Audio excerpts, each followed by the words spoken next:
it dismays me that in the pursuit of short-term profits, so many of our businesses have subcontracted out so many parts of our critical supply chains to, for argument's sake, communist China.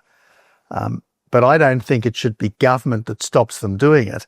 It should be their character and their good sense, which ought to say, well, actually, even if I can get this done 10% more cheaply in China than I can in Australia, out of respect for my fellow Australians and out of a desire to make sure that we have control of what's going on that impacts greatly on us, we'll keep doing it in Australia. I mean, I was listening to an American senator recently, and this person, who's heavily involved with defence contracting, was saying that for the last 15 years or so, big American defence contractors have been putting Chinese components into important bits of American military hardware. Well, it shouldn't take the government to stop this.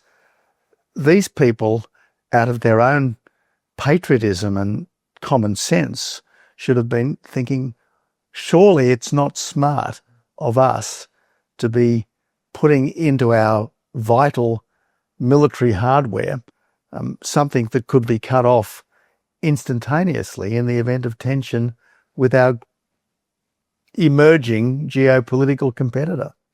These are very difficult issues. I mean, I've always subscribed to economic liberalism as a broad concept and have fought for it and argued for it. And indeed, in my days in politics, so were the peak farm bodies, which is interesting. But now we're confronted with a reality. What do we do about the fact that if you really look objectively at national security, we are a massive food producer and exporter and fibre producer and exporter, but we're totally dependent on imported oil, imported fertiliser and imported chemicals.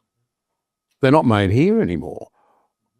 And so the idea that we're food secure, I have to tell you as a farmer, is a tenuous hope if anything goes wrong.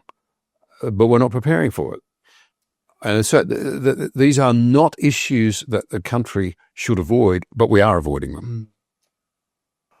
Well, one of the things that I thought was screamingly obvious in the early days of the pandemic was that in an emergency, at least for a time, it's going to be every country for itself. You might remember that we had ordered and paid for vaccines, for instance, from Europe.